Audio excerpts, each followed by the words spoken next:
atelier scoutisme classique. Alors présente-toi, dis-toi qui tu es, ton nom, et alors on va parler pendant 2 minutes. Ok, pas de soucis. Ça va. Bien, bien. Donc moi je m'appelle Amel, j'ai 22 ans et je suis 6 fois championne d'Europe et 6 fois championne du monde de Jiu-Jitsu.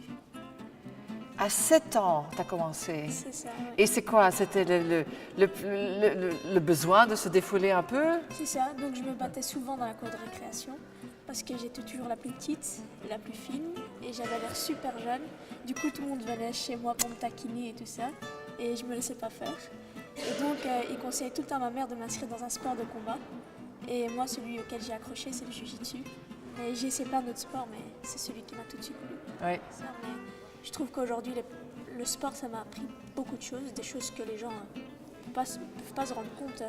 Moi encore aujourd'hui, j'apprends des choses sur moi-même, sur mon corps. J'apprends à gérer mon stress avec la respiration. J'apprends à gérer le monde qui m'entoure, à me mettre dans ma bulle.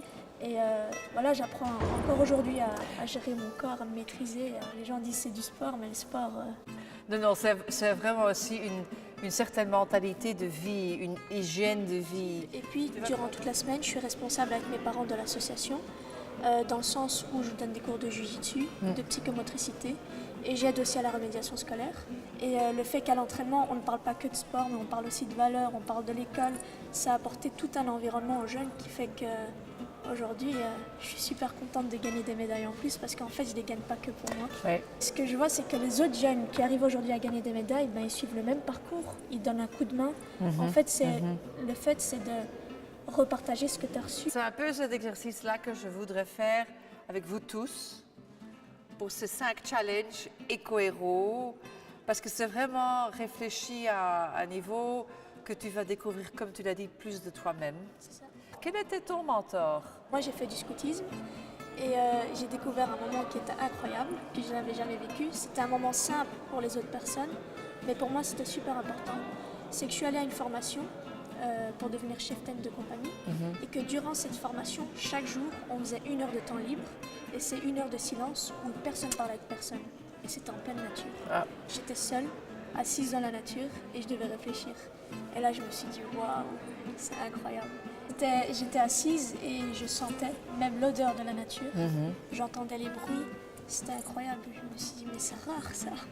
Je n'ai pas l'occasion, moi, de vivre ces moments comme ça.